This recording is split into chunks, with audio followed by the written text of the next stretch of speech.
안녕하세요. 안녕하세요. 네. 그동안 잘 지내셨어요? 네. 네.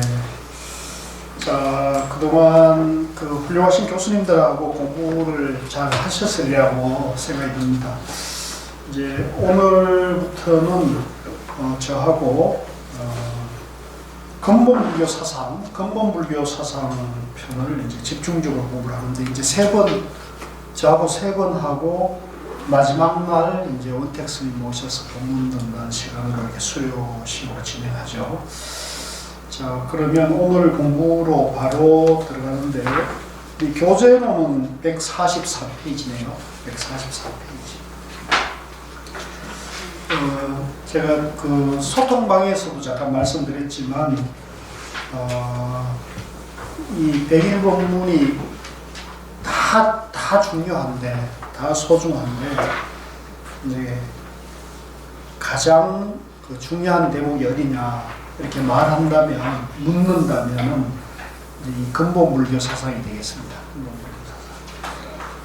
그래서 이 근본불교 사상만이라도 확실하게 이해하시면 이제 부처님의 깨달음 세계가 어느 정도 이해가 돼서 이해만 해도 마음이 좀 편해져요. 이해만 해도.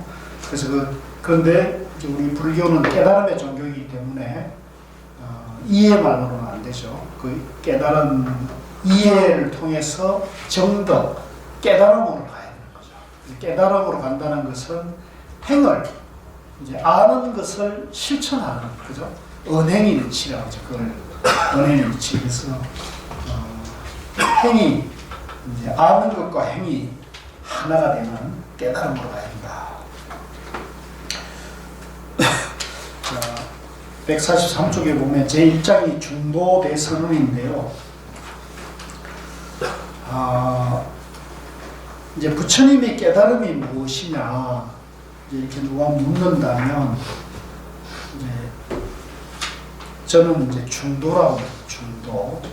그래서 이걸 다시 이제 처음부터 간단하게 다시 정리해 보면은 불교가 무엇이냐 이제 누가 이렇게 묻는다면 뭐라고 대답해야 한다고요? 불교가 무엇이냐? 모르겠어요? 불교가 무엇이냐? 부처님의 가르침이다. 그죠? 한번 따라해 주세요. 부처님의 가르침. 그러면 이제 또 질문이 나오죠. 부처는 누구냐? 부처가 누구죠? 부처는 깨달음이에요. 붓다라는 말은 인도 고대어인데 이제 그 붓다라는 말 자체가 인도 말로는 깨달은 자, 깨친 사람이라는 뜻인 거죠. 그걸 이제 우리는 부처로 이렇게 음사해 왔는데 이제 우리는 이게 남의 나라 말, 다른 나라 말이다 보니까 이게 고유명사인 걸로 착각하기 쉬운데 이걸 우리가 쓰는 말로 하면 부처라는 것은 깨달은 자라는 뜻이 깨달은 자. 그래서 깨달은 자라는 뜻은 보통 명사죠. 고유 명사가 아니고 보통 명사라는 거죠. 그래서 누구든지 깨달으면 부처가 된다는 거죠. 누구든지 깨달으면 부처가 된다는 거죠. 굉장히 중요한 거예요. 그래서 우리가 여러 인도의 고대어에서 한자, 그 다음에 이제 한자에서 다시 우리말로 이렇게 번역되어 오는 과정 속에서 이 의의 전달, 본뜻이 굉장히 어렵게 전해졌는데 알고 보면 굉장히 쉬운 거예요. 그래서 다시 정리하면 불교가 뭐라고요? 부처님의 가르침이고 부처가 누구라고요? 깨달은 자라는 뜻이란 말이죠. 근데 여기서 이제 또 중요한 것은 무엇을 깨달았느냐 이게 굉장히 중요해요. 저 우리 광화문에 계시는 전 아무개 목사님처럼 그죠? 이제 그런 분도 자기도 다 이제 통달했다 그러시잖아요. 또 저 산중에 계시는 어떤 분들도 다 알았다고 한단 말이에요. 그죠? 그 또 저 어디 가서 정보는 계룡산에서 정보는 분도 자기도 깨달았다고 다 그러거든요. 그래서 이제 깨달았다는 분은 세상에 많은데 이제 중요한 것은 무엇을 깨달았느냐 이것이 이제 기준이 돼야 되거든요. 그래서 부처님도 많은 깨달은 자 중에 한 분인데 왜 우리가 그분을 이제 깨달은 자라고 하느냐 했을 때 그분이 깨달음은 다른 분들 깨달음과는 다르다는 거거든요. 이게 굉장히 중요한 거예요. 그래서 무엇을 깨달았느냐, 무엇을 깨달았다 그랬죠? 우리가 지금까지 공부한 거에 의하면은 부처님이 스스로, 그죠? 부처님이 스스로 당신이 깨치고 난 다음에 첫 설법에서, 이게 중요한 거예요. 굉장히 중요한 거예요. 첫 설법에서, 그죠? 나는 고행과, 그죠? 쾌락의 양극단을 떠나 중도를 깨달았다. 이렇게 얘기한단 말이에요. 그래서 우리가 그 이후에 부처님이 깨달음에 대해서 수많은, 그죠? 8만 대장경에 나와 있는 그 수많은 이제 깨달음에 대한 설법을 하셨지만, 이제 그 깨달음에 대한 내용이 워낙 다양한, 그죠? 벌써 그 우리가 아는 초전법륜경 안에서도 중도를 깨달음으로 얘기하시고, 중도를 이제 알아듣지 못하니까 중도는 곧 8가지 바른 길이다. 이래서 8정도를 또 얘기하잖아요. 근데 8정도를 얘기해도 또 못 알아들으니까 또 어디로 가요? 사성제로 가잖아요. 그러니까 초전법륜경에서도 부처님이 깨달음을 중도, 8정도, 사성제를 얘기를 하고 있거든요. 그러니까 이게 굉장히 복잡한 거죠. 그래서 우리가 이제 후대에 와서 부처님 떠나신 2500년, 2600년 지난 지금에 와서 우리가 불교를 공부한다는 것도 굉장히 혼란스러울 수밖에 없어요. 그죠? 뭐 요즘 이제 유행하는 초기 경전이다, 그죠? 초기 불교다, 대성 불교다, 그죠? 또 아비다르마라 해가지고 부파 불교, 그죠? 그 다음에 티베트 불교, 또 대성 불교, 대성 교화, 선종, 뭐 이렇게 와가지고 지금은 또 미국 명상불교까지 등장해서 지금 정신이 하나도 없어요. 저도 어떤 때는 저도 나름대로는 이렇게 이 한 분야에서는 나름대로는 전문가라고 가나선 화두선에 대해서는 제가 뭐 남들인데 별로 양보하고 싶지 않을 정도로 나름대로 했다 하는데도 막상 이렇게 불교 그 범주 안에서 공부하는 사람들하고 대화하는 자리에 가서 대화를 나누다 보면 저게 무슨 말이지 이런 때가 많아요. 또 어떤 책도 워낙 다양하게 나왔어. 그래서 지금 뭐 제가 공부하는 그 입장에서 보면 가나선이나 이제 선종의 입장에서 보면은 이제 언어와 문자에 대해서 집착을 떠나서 공부하는 거죠. 이제 그걸 이제 오죽하면은 언어 도단, 교회 별전, 불림 문자, 직지 위심 이렇게 얘기하니까 이제 그 경전과 말을 떠나서 공부하는 입장에서 보면 별로 구애됨은 없는데, 이제 제가 아무래도 이 화두선에 대해서 다른 분들에게 안내하는 역할을 해야 될 그 역할 때문에 다른 사람들이 말하는 거에 대해서 관심을 놓치게 되면 소통이 안 되잖아요. 그죠? 소통이 안 되기 때문에 이제 또 최신 정보라든가 최근의 동향 이런 것들을 이제 꾸준히 관심을 가지고 공부를, 그래서 저도 요즘 공부하느라고 많이 바빠요. 공부하고 많이 바쁘고, 공부한다고 많이 바쁘다는 건 뭐냐면은 세상에 많은 지식과 정보가 돌아가기 때문에 그걸 항상 열어놓고 이분들은 이제 뭐라 그러느냐 이런 걸 봐야 되는데, 이제 다만 저는 이제 다른 분들보다는 시행착오나 혼란은 적은 것 같아요. 그건 뭐냐면 제가 이제 이번 과정을 통해서 여러분들에게 조금 전달해 줄 수 있는 게 있다면, 중도라는 것을 기준으로 해놓고 보면, 그죠?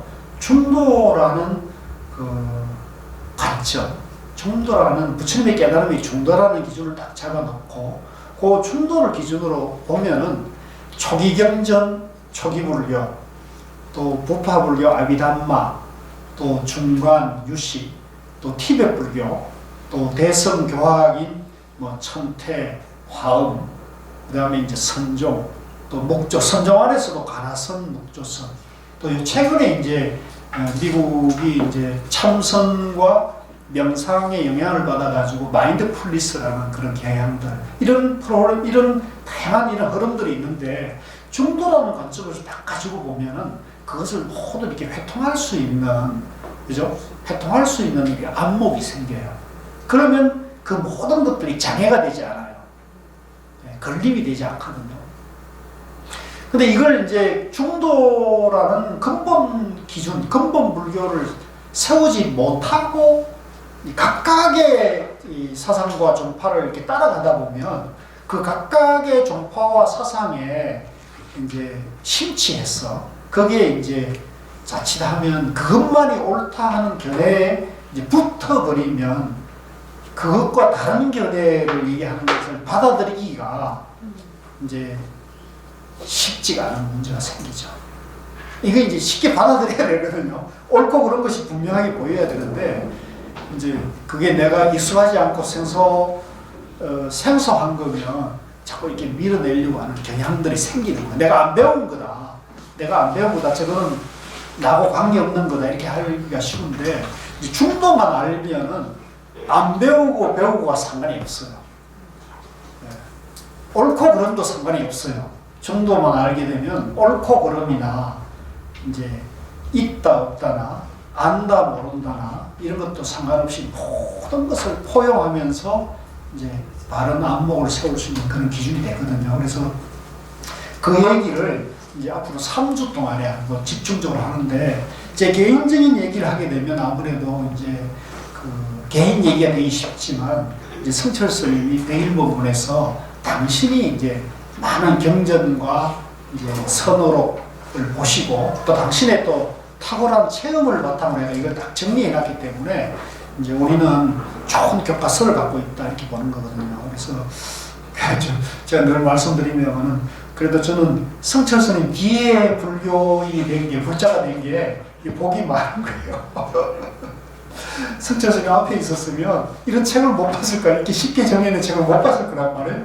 그나마 성철 스님 이런 본문을 해놓고 또 이걸 원택 스님께서 책으로 잘 만들어 놨기 때문에 우리가 공부하기 아주 편해졌어요. 그래서 이제 그런 면에서 이제 고마운 뜻을 가지고 한번 보면은 도움이 많이 될 겁니다. 자, 143쪽에 이제 제1장 중도대에서는 아까 말씀드린 대로 불교란 무엇이냐, 부처님의 가르침이다. 부처는 누구냐? 깨달은 분이다. 뭘 깨달았느냐? 중도를 깨달았다는 거예요. 중도를 깨달았다. 그래서 어쨌든 이 불교는 중도를 떠나서 존재할 수가 없어요. 그래서 반드시 중도를 아셔야 되는데 안타깝게도 이제 우리 한국 불교가 1700년의 역사가 아주 방대한 역사를 가지고 있지만 어느 때는 이게 중도가 집중적으로 얘기되다가 조선조 500년을 거치면서 거의 불교가 단절이 되어버렸어요.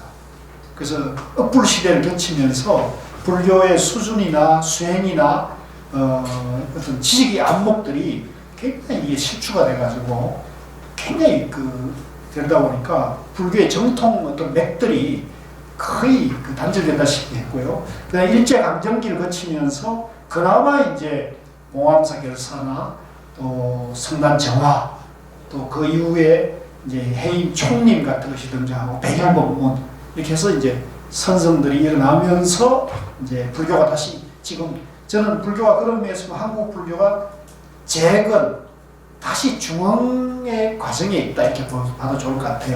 뭐 신도수가 이렇게 많이 떨어지고 뭐 교단이 저렇게 제대로 역할을 못하는데 이런 손가락질 하는 분도 많이 계시지만 그러나 저는 큰 어떤 역사적인 흐름에서 보면 불교의 한국 불교의 사상적 기반은 오히려 새롭게 좀 이렇게 정리돼 가는 거다. 그게 왜 그러냐면 이 백일법문이라는 그죠? 봉암사 결사 정신과 백일법문이라는 이런 교판이 이제 등장했기 때문에 굉장히 그런 것이다. 이제 이미 서장 박사님이 얘기하셨지만 지금 성철 스님이 제시하고 있는 이 중도교판 이것은 세계 불교 어디에도 이런 교판은 없어요. 이것은 이제 앞으로 한국 불교가 이 전 세계 불교에 내놓을 수 있는 굉장히 중요한 사상적 기반이고 이제 교과서이거든요. 근데 이게 이 가치를 아는 분이 많지가 않아요. 유감스럽게도 이 한국 불교 안에도 이 백일법문에 대한 가치에 이제 눈을 뜬 분이 그렇게 많지는 않아요. 근데 좀 외람되고 죄송한 얘기지만 저는 이제 고우 스님께서 이 백일본문을 이제 확실히 이해하신다는 거. 네. 어떻게 불교 공부를 어떻게 해야 좋겠습니까? 그랬더니 백일본문을 주시면서 여기에 이제 상권의 근본불교 사상, 상권의 근본불교 사상, 부처님의 깨달음이 중도연기라는 것을 확실히 이해하면 불교가 뭔지 이제 알게 된다는 거예요. 저인데 준 이제 지침이었죠. 예. 그게 이제 2002년입니다. 2002년. 그래서 그때 이제 백일본문 주신 걸 가져와가지고 제가 이제 계속 공부를 하면서 지금 이제 27번째 읽고 있거든요. 지금 이번에 공부하면서 27번째인데 저도 처음에 읽을 때는 굉장히 어려웠어요. 야, 이거 세상에 이렇게 어려운 책이 있구나. 근데 이제 3번쯤 읽으니까 조금 감이 오더라고요. 5번쯤 읽으니까 와, 이제 굉장히 그 환희심이 났고 10번쯤 읽으니까 내가 이제는 더 이상 이 백일본문 안에서 모르는 거는 막히는 것은 없구나 이렇게 됐어요. 그러니까 이제 그렇게 되니까 마음이 이제 불교의 세계에 대해서 누가 뭐라 하더라도 언어와 문자, 말로 된 어떤 얘기를 듣더라도 제가 그 어떤 장애나 막힘이 없어지니까, 그죠? 그 마음이 그렇게 기쁘더라고요. 네. 굉장히, 그러니까 완전히 가치관도 바뀌고, 이제 세계관이 바뀌게 된 거죠. 그래서 제가 이렇게 불교 인재원에서 여러분들하고 같이 이렇게 공부하는 인연도 이제 이것에 지침이 굉장히 큰 힘이 됐기 때문에 그래서 한번 보도록 하겠습니다. 그래서 이제 여기에 이제 초전법륜경에 나오는 그 부처님의 첫 설법, 그것이 이제 중도대선이라는 겁니다. 한번 같이 따라해보시죠. 중도대선은. 그러니까 이걸 떠나서 불교가 존재할 수 없는 거예요. 그래서 성철 스님도 이걸 직감하셨던 것 같아요. 성철 스님도 뭐 이분이 출가해서 뭐 강원 공부를 한 분도 아니고요. 그냥 이분은 그냥 좀 뭐라고 표현해야 될까요? 이분은 완전히 평지도를 추리했어요. 이분이 강원 간 기록이 없거든요. 누구에게 참선을 배운 기록도 없고 누구에게 경전을 배운 기록도 없어요. 오로지 이분은 그냥 혼자 그냥 공부했었어요.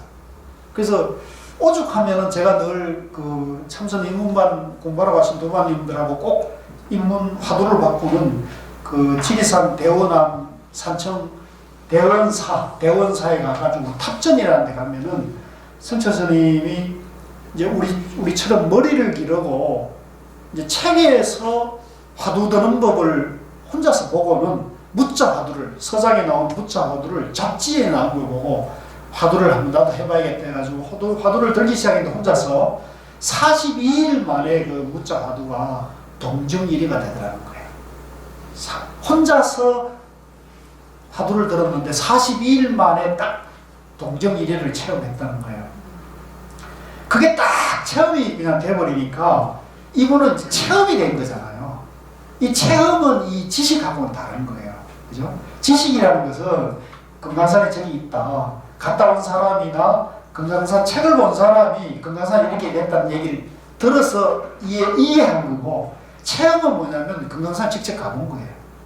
그리고 딱 가보니까 부처님의 깨달음 세계가, 화두라는 세계가 분명히 자기 체험이 돼버리니까 이제 흔들림이 없어요. 그런 뒤에 이제 출발하신 거거든요. 성철스님 같은 경우에. 그래서 이 성철스님도 이제 그런 면에서 보면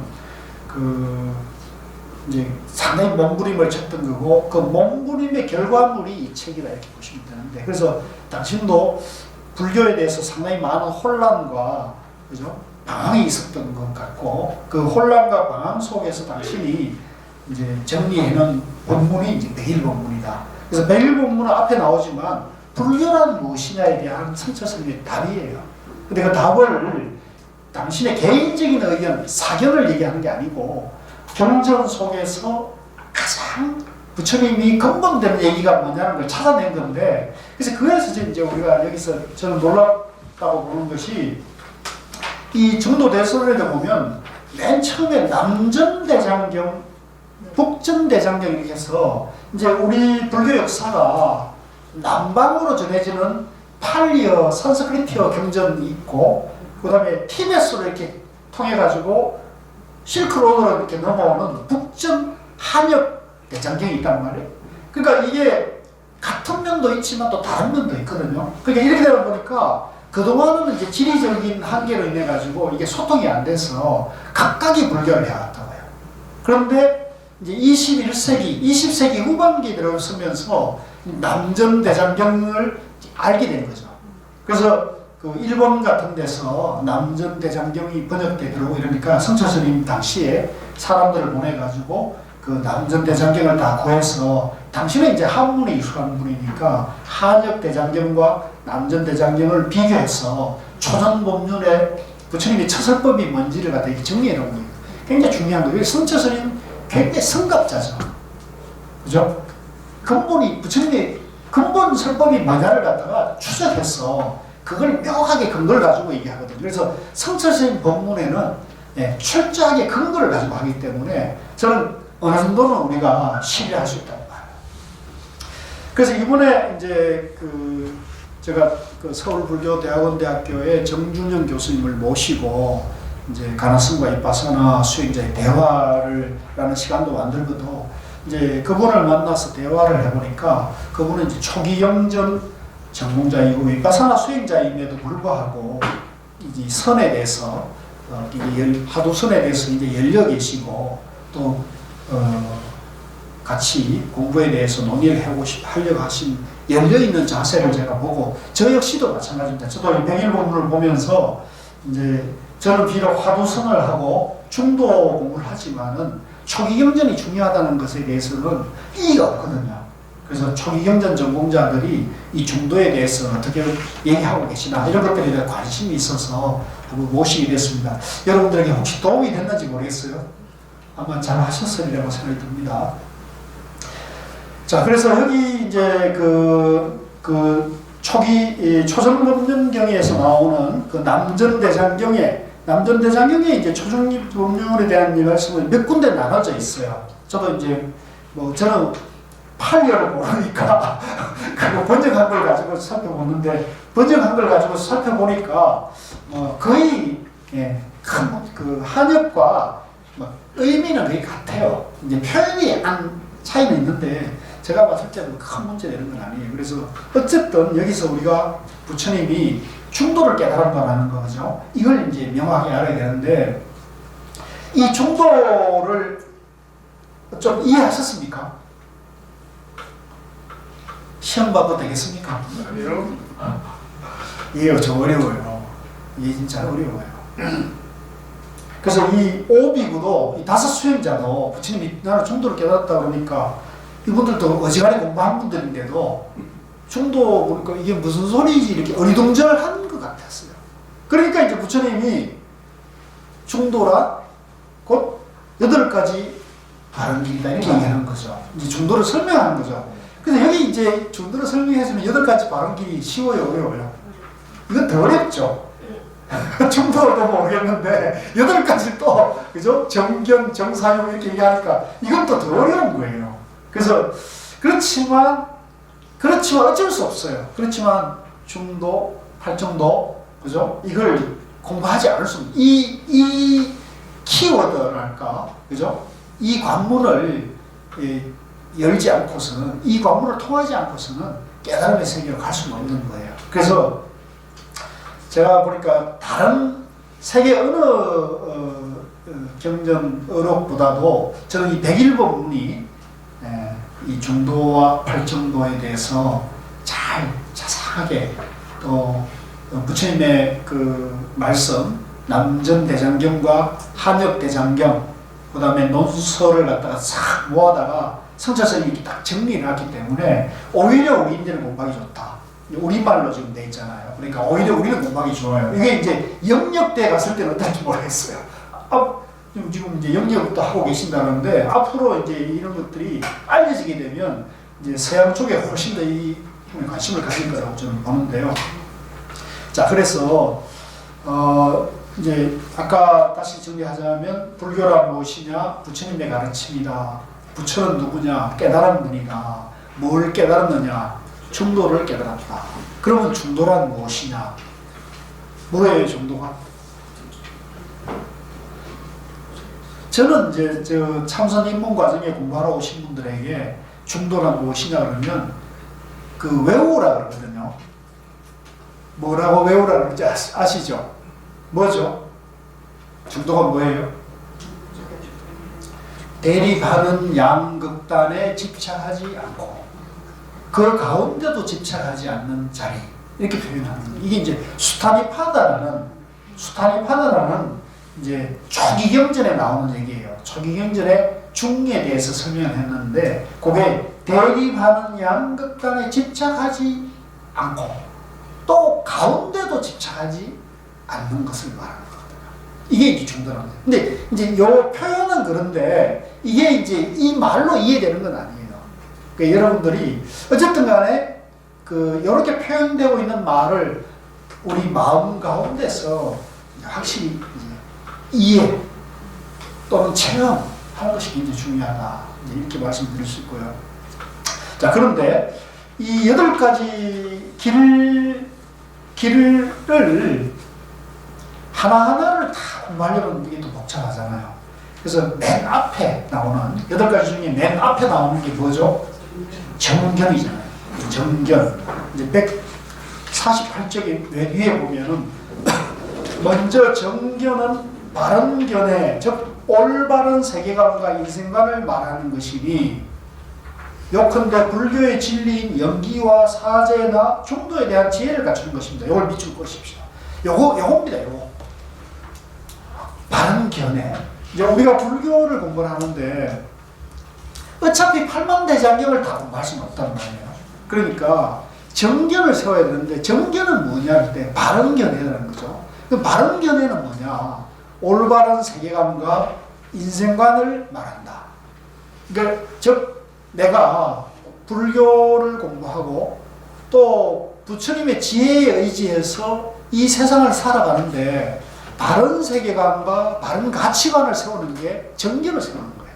요걸 이제 우리말로 쉽게 말하면 지혜를 갖추는 거예요. 그래서 우리가 지혜롭게 살고 싶으려면, 그죠? 지혜롭게 살고 싶으면 중도 정견을 갖춰야 되는 거죠. 근데 지혜는 석사, 박사나 이 학식을 많이 갖는다고 되는 건 아니에요. 그 석사, 박사를 하는 건 뭐냐면 학식을 쌓는 거예요. 학식은 뭐냐면 보고 듣고 아는 게 많아야 되는 거예요. 근데 부처님의 가르침과 성철스님 가르침에 의하면은 지혜는 보고 듣고 아는 것으로부터 자유할 수 있어요. 자기가 아는 것을 내놓을 수 있을 때 지혜가 열린다는 겁니다. 그래서 이 지식의 길과 지혜의 길은 정반대를 얘기하는데, 그래서 다시 요지를 말하면 정견이 곧 지혜를 말하는 거고, 정견과 지혜를 갖추려면 중도와 사성제와 연기에 대해서 바른 안목을 갖추는 거죠. 답이 나왔죠? 그죠? 시험에 나올까요? 안 나올까요? 안 나와요. 제가 내는 시험은 무조건 이거 냅니다. 네. 중도가 무엇이냐? 주관식입니까? 네? 주관식도 있고 객관식도 있고 그래요. 네. 그래서 이제 요걸 한번 논리적으로 연기가 뭐지? 중도가 뭐지? 사성제가 뭐지? 정견이 뭐지? 이렇게. 그래서 조금 다시 정리하자면 이제 내가 누구이고 이 세상은 어떻게 존재하는가에 대해서, 그죠? 내가 바른 안목을 갖췄을 때 비로소 바른 불교적 지혜가 나오고 불자의 삶의 길이 열리고 또 세상을 보는 지혜와 자비를 갖추는 것이거든요. 네. 이게 굉장히 중요한 건데, 이게 기초가 되지 않으면, 이런 안목이 서지 않은 상태에서 화두를 하거나 윗바사를 하거나 보시하거나 봉사를 하거나 뭘 하더라도 제대로 하기가 굉장히 어렵습니다. 저는 그렇게 생각하거든요. 왜냐하면 우리가 예를 들면 우리가 금강산이나 또는 부산에 해운대를 간다 했을 때, 그죠? 해운대를 간다 했을 때 해운대가 어디에 있고, 그죠? 어떻게 가야 한다는 거에서 알고 가야 되잖아요. 근데 해운대가 어디인지 모르고 해운대가 좋다 그래가지고 그냥 불현듯 해운대 가려고 집을 떠나버리면 해운대 갈 가능성이 네, 높지 않아요. 그래서 더 문제는 뭐냐면 저 인천의 월미도를 가깝고 여기 해운대 아닙니까? 저 강릉에 개포도에 가가지고 여기 해운대 아닙니까? 이렇게 얘기할 수도 많아요. 또 거기 있는 사람들은 막 여기 해운대입니다 이렇게 또 얘기할 수도 있거든요. 그러니까 이제 그런 혼란 내지는 시행착오 또 육체적인 어떤 그런 착오 이런 것들을 겪지 않으려면 정견을 세우고 하게 되면 이제 굉장히 빠르고 정확하게 갈 수가 있다는 거죠. 그래서 저는 누차 말씀드리지만 이 백일본문, 이 근본 불교 사상 부분을 몇 번 정도 봐야겠어요. 10번이라고 붙일 필요, 사람에 따라 그건 다 다를 수 있는데 저는 중도 연기, 여기 지금 나오는 내가 누구인지 알았다. 이 세상이 어떻게 존재하는지 알았다. 저 바이러스, 요즘 뭐 코로나 바이러스 참고를 하는데 저 코로나 바이러스가 뭐라는 거에 대해서도 내가 두려운 마음 없이 그걸 볼 수 있는 안목이 있을 때, 그죠? 죽음과 내가 어디서 왔고 내가 어떻게 살고 어떻게 갈 것이라는 것에 대해서 자기가 그 정도는 이치는 알아야 돼요. 여러분들 그거는 좀 섰습니까? 그걸 이제 세우고 하면은 이제 그것도 이제 그렇게 세우기가 쉽진 않아요. 근데 그걸 세우고 하면은 이제 수행이 쉬워지고 화두도 좋고 윗바사나도 좋고 뭘 하더라도 굉장히 힘있게 재미있게 할 수가 있어요. 그래서 이제 이 정결을 갖추는 것, 중도를 확실히 이해해가지고 정결을 갖추는 것이 지혜롭게 사는 길이다. 이거는 저 경험에 의하면은 아무리 시간과 정력을 투자해도 아깝지 않아요. 이거는 좀 여러분들이 시간과 정력을 투자해도 절대 아깝지 않다. 이제 이건 제가 보장을 합니다. 그래서 백일본문을 부지런히 보시고 반복 읽고 요즘은 또 유튜브라는 좋은 공부 방법이 나와가지고 유튜브에 보면 성철 스님이 백일본문을 요 대목을 설명한 대목도 있고 또 고우 스님이 이걸 또 해설하는 것도 있고요. 또 부끄럽지만 제가 또 고우 스님 본문 듣고 제가 또 설명해 놓은 거 있어요. 그래서 이거는 근기에 따라 가지고 이제 성철 스님 원어 또 고우 스님 원어 또 제가 이제 약간 여러분들 제가자의 눈높이에 맞게 설명해 놓은 부분이 있기 때문에 여러분들이 관심만 가지면 얼마든지 찾아가지고 이런 집중적으로 내가 막히고 이해 안 되는 대목을 확실히 이해하는 데 또 도움이 될 수도 있어요. 근데 또 제가 모자라는 것도 여러분들이 스스로 또 할 수도 있고 그렇게 하겠죠. 그래서 다시 정리하자면 이제 중도, 부처님의 깨달음이 중도라는 거고 중도는 이제 양극단에 집착하지 않고 가운데도 집착하지 않고 어디에도 집착하지 않은 그 상태에서 보는 것이 지혜를 보는 거거든요. 그래서 그걸 이제 다른 말로는 8.8가지 바른 길이다 그러는데 8가지 바른 길이 맨 앞에 나오는 정견, 이 정견이 갖춰져야 나머지 7가지가 되는 거거든요. 그래서 7가지는 크게 신경 쓰지 마시고 지금 단계에서는 정견에 대해서 정확한 안목을 갖추는데 정견을 갖추려면은 중도와 연기와 사성제에 대해서 바르게 알아서 바른 세계관과 바른 가치관을 세워야 된다는 거죠. 그래서 바른 세계관, 바른 가치관이 있으면은 내가 누구이고 이 세상은 어떻게 존재한다는 걸 알게 되는 거죠. 그것만 알아도 이 생도병사의 괴로움이 어느 정도는 가벼워질 수가 있습니다. 그래서 그렇게 이해하시면 되고요. 그 다음에 이제 그 얘기가 이제 부처님이 이제 다 그렇게 말씀하셨던 거죠. 그 149쪽에 보면 가운데 인용물이 있잖아요. 어떤 것을 중도로 하는가? 말하자면 8정도이다. 이제 결국은 중도 이꼬르가 뭐예요? 8정도라는 그러니까 중도가 8정도가 같다. 이제 이걸 이제 아까 말씀하신 대로 아니 중도는 중도고 8정도는 8정도라 써야 있는데 왜 중도가 8정도하고 같다고 얘기하십니까? 이렇게 주장할 수가 있어요. 그죠? 그러니까 이제 만약에 이걸 중도와 8정도는 다릅니다. 이렇게 말하게 되면 이걸 이제 우리가 뭐라고 그러냐면 양변에 떨어졌다. 중도와 팔정도가 다르다고 보고, 그죠? 양변, 중도와 팔정도의 두 가지 변에, 그죠? 집착할 수가 있는 거죠. 그래서 이 집착을 떠나게 되면 중도나 팔정도가 둘이 아니다는 걸 알 수가 있는 거거든요. 그래서 이걸 논리적으로도 이치로도 이해하시고 또 이것을 이제 논리적으로도 이해하시는 공부가 좀 필요한 겁니다. 그래서 그 얘기가 지금 나와 있으니까 보시고요. 그 다음에 150쪽에 보면 이게 이제 그 좀 어려운데 이건 조금 더 깊은 난이도가 높은 그런 대목인데 팔정도, 중도가 방법론이냐 목적론이냐는 게 있죠. 그래서 이번에 이제 정 교수님하고 제가 몇 가지 의제를 드렸어요. 이제 중도, 팔정도를 목적론이냐 방법론이냐를 보는데 왜 이게 이제 논쟁이 되느냐면요. 아까 이제 우리가 바른 가치관, 바른 세계관이 있어야 된다고 했잖아요. 정견이 있으려면. 그래서 지금 안타깝게도 한국 불교뿐만 아니라 저 남방 불교의 대부분의 학자들이나 수행자들은 이 중도, 팔정도를 방법론으로 볼까요? 목적론으로 볼까요?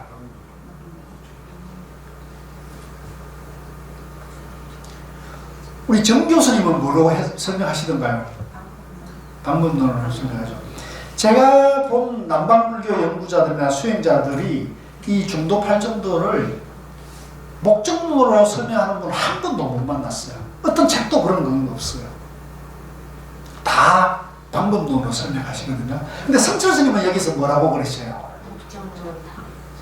그죠? 성철 스님이 이걸 목적론으로 봐야 한다는 것이 옳다는 거죠. 그러면 여러분들이 우리가 공부를 하는 데서 왜 성철 스님은 목적론을 얘기하고 있고 왜 다른 분들은 방법론을 얘기하는 것에 대해서 공부를 해야 되겠습니까? 안 해도 되겠습니까? 해야 되겠어요. 뭐 관심 없는 분은 안 해도 돼요. 그렇지만 이게 어떤 영향을 주느냐면요. 이게 결국은 바른 가치관에 영향을 주거든요. 바른 가치관. 즉 금강산이 어디 있느냐 했을 때 금강산이 정확하게 금강산을 가리키는 거하고 금강산이 뭐 저쪽 천원 어디 가고 지나가면 어디 있다 이런 거하고는 다르지 않아요? 그죠? 그 차이가 있는 거죠. 그래서 저는 이제 저는 어떤 입장일 것 같아요? 그래야 논리적으로 맞겠죠, 그죠? 저는 처음에는 이게 무슨 말인지 몰랐는데 제가 이제 자꾸 읽어가고 나름대로 이렇게 체험 좀 하고 이렇게 하다 보니까 이게 목적론이 내야 되겠다 이래서 결론에 도달했어요. 그래서 이제 근데 이걸 제 입장을 강요할 수는 없고요. 여러분들에게 성철선 입장을 강요할 수도 없고 우리가 어쨌거나 우리가 나름대로 공부해서 여러분들 스스로 정립을 하셔야 되는데 저는 왜 이제 이게 목적론이냐는 걸 제 소견을 잠깐 말씀드리고 넘어갈게요. 이거는 뭐와 같으냐면요. 이제 여기 지금 이제 녹차가 있어요. 녹차가 이 녹차물을 이제 비유하자면 이 녹차물을 이제 설명해 주는 것과 직접 마시는 일이 있어요. 그죠? 직접 마시게 가지고 이걸 이 맛을 스스로 딱 맛을 봐버리면 설명할 필요가 있어요, 없어요? 없잖아요.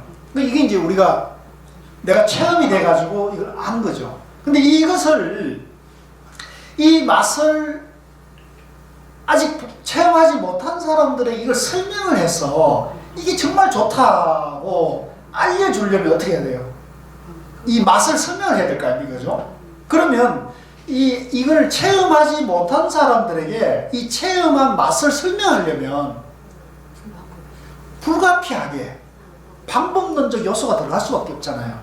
그죠? 근데 그 방법론적 요소로 언어와 말과 문자로 막 이렇게 해가지고 직접 내가 딱 한 모금 마셔버리면 더 이상 방법론이 필요 없어요. 필요 없죠. 내가 아니까. 그죠? 그러니까 그와 같은 거예요. 그래서 조금 이거 다른 표현을 하면 우리가 이제 서울에서 부산을 가는데 이제 설명을 합니다. 서울에서 부산 가는 길은 어디 이렇게 하고 어디 가면 된다. 이게 이제 과정이고 방법이잖아요. 근데 부산에 딱 도달해버리면 어떻게 돼요? 그런 방법이 굳이 필요가 없어지는 거죠. 아시죠? 그러니까 그걸 이제 우리가 정덕이라고 해요. 정덕. 자기가 직접 체험해버린 거죠. 체득해버린 거죠. 그죠? 그래서 이걸 왜 이제 중도와 팔정도를 목적론이자 하느냐. 부처님은 이 중도, 팔정도를 깨달은 분입니까? 아직 중간 과정에 있는 분입니까? 부처님은 중간 과정에 있는 게 아니죠. 그죠? 이미 정덕해서 차득하신 분이잖아요. 깨친 분이잖아요. 그죠? 그러니까 부처님이 깨치고 보니까 깨달음이 완성되어 버리니까 중간 과정은 부처님에게 뭐예요? 필요해요? 필요 없어요? 필요가 없는 거죠. 그죠? 그러니까 그런데 다른 분들은 깨달았습니까? 못 깨달았습니까? 못 깨달았으니까 부처님 입장에서 그죠? 이 중도와 팔정도 당신이 정득한 깨달음을 체험한 것을 알려줘야 되잖아요. 그러니까 불가피하게 방법론적인 요소로 설명할 수밖에 없겠죠. 아시겠죠? 그래서 이제 부처님 입장, 깨달음의 입장에 섰을 때는 이거는 목적론이 될 수밖에 없고 정덕론이 될 수밖에 없고 중생의 입장에서는 어떻게 돼야 돼요? 방법론이 될 수밖에 없다는 거죠. 그래서 근데 여기서 우리가 이제 주의해야 될 것을 그러면 불교를 부처님 입장에서 봐야 되느냐 중생 입장에서 봐야 되는 문제가 있을 수 있어요. 그죠? 불교는 어디를 기준으로 해서 공부를 해야 됩니까? 예? 여러분들 공부를 중생을 기준으로 해서 공부를 해야 돼요? 부처님을 기준으로 공부를 해야 돼요? 부처님 기준으로 공부를 해야죠. 그러니까 우리가 목적론의 입장에서 공부를 해야 됩니까? 방법론의 입장에서 공부를 해야 됩니까? 목적론의 입장에서 공부해야 됩니다. 아시겠죠? 제가 설명을 한다면 그렇게 설명드릴 수가 있다는 거죠.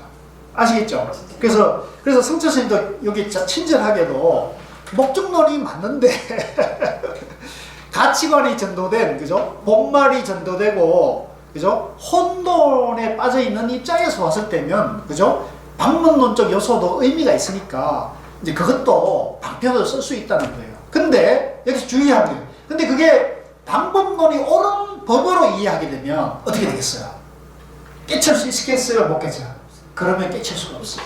왜냐하면 깨달음이 뭔지를 모르니까. 그죠? 그 중간 과정에 계속 안주하는 거예요. 그래서 제가 조금 요거는 좀 구역을 짓는 건데 이제 제가 볼 때는 그래요. 이제 이 부처님 이후에 불교가 이제 2600년이 전개되다 보니까 이 깨달음의 방법에도 다양한 방법이 나왔어요. 그래서 이제 호흡을 관하는 방법이나, 그죠? 또 집중 수행하는 방법이나, 또 영불이나 주력이나, 이제 화두도 나왔단 말이에요. 이런 다양한 공부 방법이 나왔는데, 제가 봤을 때는 어떤 공부 방법은 이 목적론적 입장에서 수행체계가 만들어진 것도 있고 또 어떤 수행 방법은 철저하게 방법론적 입장에서 수행체계가 만들어진 게 있는 거예요. 그래서 이걸 여러분들이 잘 구분하면은 윗바사는 어떤 것이다. 사마타는 어떤 것이다. 화두는 어떤 것이다. 영불은 어떤 것이다 하는 것이 정확하게 이제 파악이 되는 거죠. 그러면 그게 밖에 하면 되는 거지 어느 것이 옳고 그런 건 없어요. 옳고 그런 것이 있으면 벌써 그거는 중도가 정견이 아니죠. 그죠? 그러니까 그런 차이가 있는 것인데 그걸 정확하게 가치관을 맞추는 것이 바로 정견인 거고 정견이 서려면 중도, 팔정도가 목적론이냐 방법론이냐는 것에 대해서 안목이 서야 되겠습니까? 안 서도 되겠습니까? 서야 된다는 거죠. 네, 아시겠죠? 그래서 제가 그 정도 설명을 오늘 드리고 근데 이건 지금 제가 말씀드린 건 굉장히 어려운 얘기고 굉장히 깊은 내용이기 때문에 간단하게 정리되는 건 아니에요. 그래서 여러분들이 스스로 꾸준히 공부를 하면서 그런 견해에 대해서 흔들림이 없어야 돼요. 딱 거기에 대해서 딱 체계가 잡혀 있어야지 이게 흔들리면은 누가 와서 어떤 교수님이나 어떤 큰 스님이 얘기하는데 뭐라 그러면 그런 것 같다. 누가 와서 이러면 그런 것 같다. 이렇게 하면서 평생 이렇게 이제 오락가락 하다가 뭐 이상 사람 할까 별거 없는데 그냥 가는 거지 이렇게 되는 거예요. 근데 이제 어느 시점에 여러분들 딱 기준이 딱 서버리면 이제 저는 그런 체험을 했어요. 이게 중도 정견이 정말로 빠른 길이구나 하는 걸 딱 정립이 되니까 다른 것에 대해서 시간 낭비를 하지 않는 거예요. 네. 길을 아니까 이제 아니까 내가 괜히 자고 오면 하지 않고 또 뭐 이렇게 우왕좌왕하지 않고 바로 이렇게 가게 되더라. 그러니까 저 같은 경우는 그런 것이 정립되고 화두를 하니까 빠르게 화두도 체험이 되고 또 공부에 대한 혼란도 줄어들면서 딱 그 중심에 잡히는 그런 체험을 했기 때문에 여러분들에게 이런 말씀을 드리는 거니까요. 참고를 하십시오. 제가 했던 것이 옳다고 볼 수는 없는데 참고를 하시고요. 그 다음에 이제 세 번째가 이제 성철 스님이 이 부분이 이제 굉장히 그 탁월한 안목인데요. 이제 니까야 초기 경전 중에서 팔리어로는 가짜나 곧다라고 하고요. 이게 이제 한역 경전에서 가전연경이라는 건데요. 이 가전연경을 끌고 왔어요. 그래서 이 가전연경은 아까 이제 우리 동봉고 사람이 그 소통방에 올려줬지만 가전연경은 사실은 요만큼밖에 안 돼요.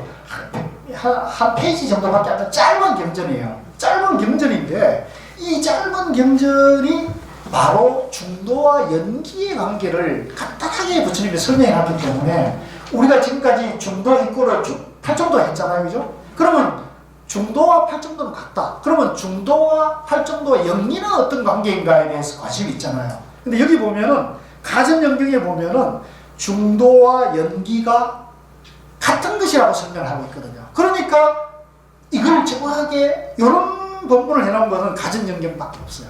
그 뒤에 이제 천타경이라고 해서 그 우리 정 교수님이 그거 찾느라고 애먹었다는 거 있지 않습니까? 남방에서는 이제 천타라고 하는데 한역에서는 천타지만 이제 남방에서는 참나라고 해요. 참나라고 그러죠. 그래서 그 굉장히 혼란이 있었다 그랬는데 어쨌든 가전연경 계통에 중도와 연기가 하나라는 것을 설명하는 부분이 있기 때문에 그것이 부처님 말씀이라는 것이 중요한 거죠.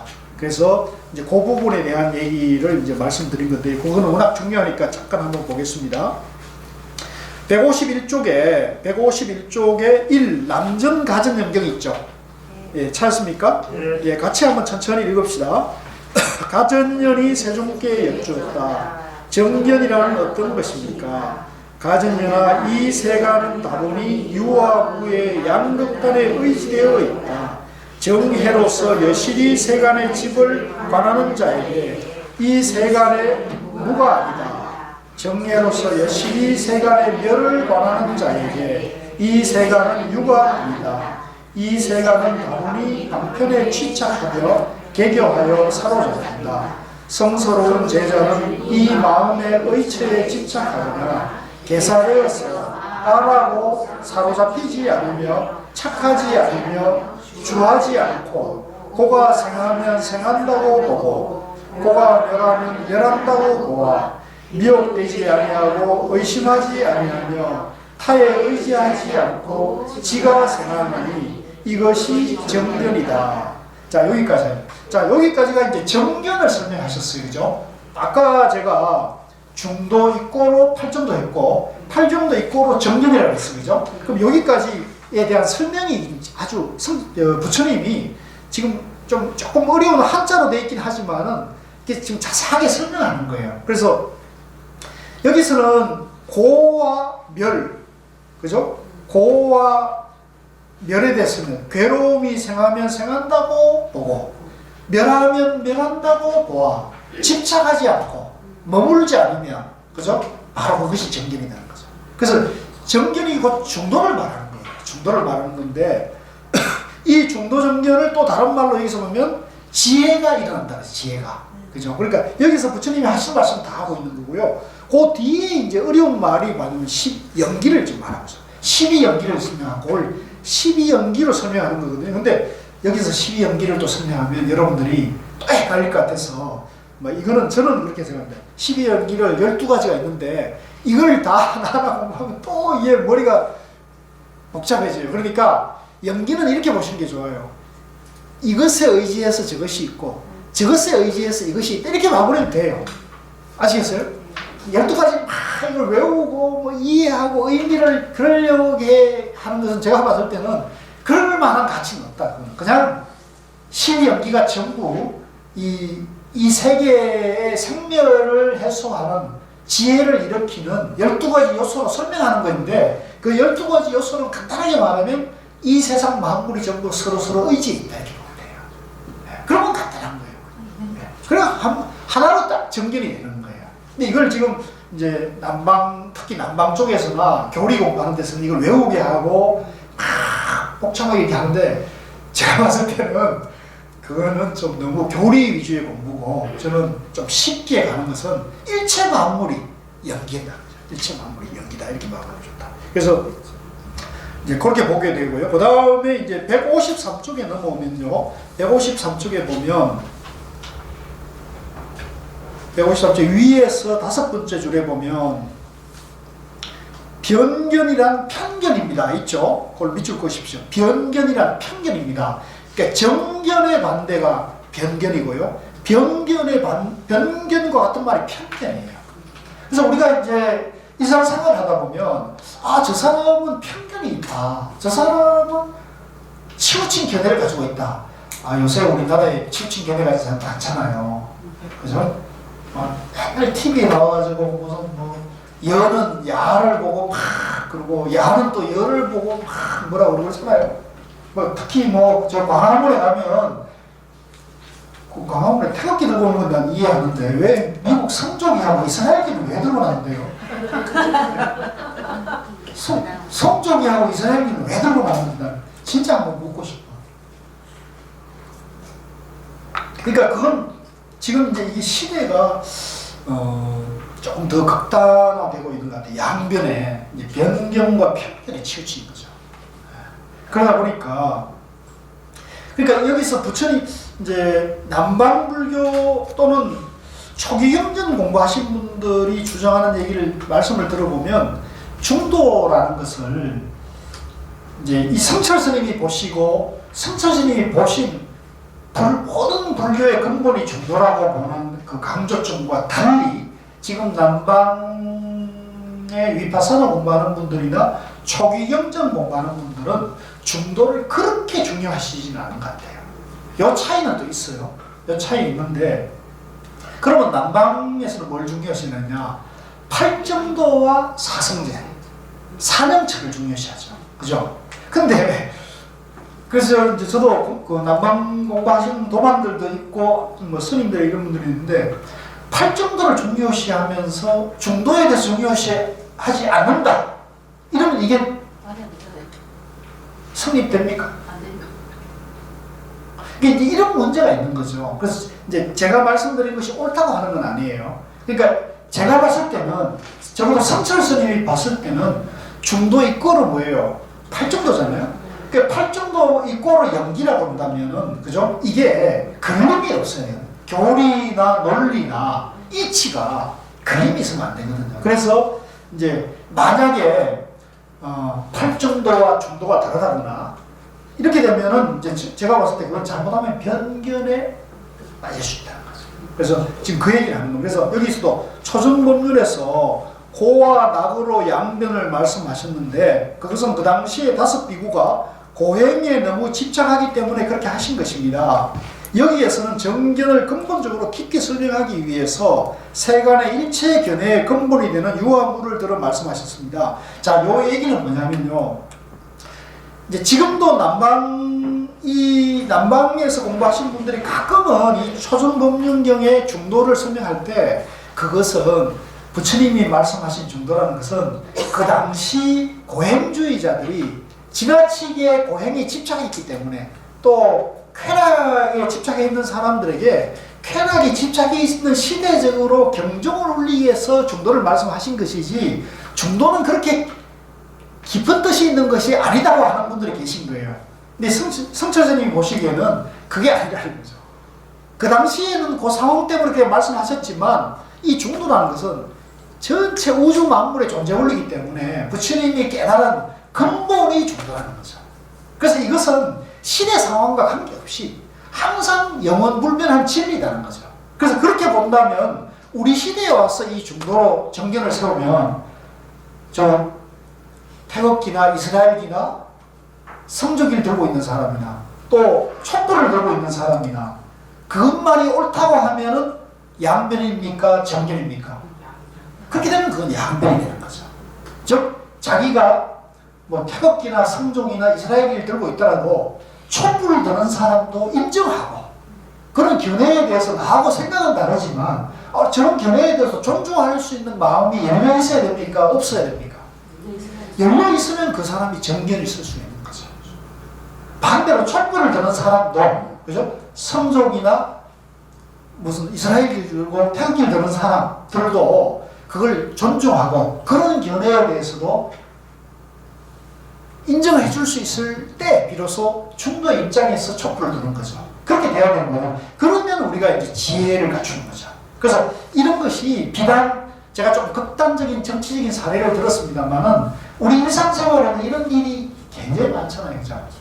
우리 직장의 상사하고 부딪힐 때, 그죠? 부하 직원, 도방, 또 집안에서는 부부 사이에, 그죠? 부모 자식 간에도 수없이 부딪히잖아요. 나만 그래요? 우리 집만 그렇습니까? 안 그러면 이상상이지.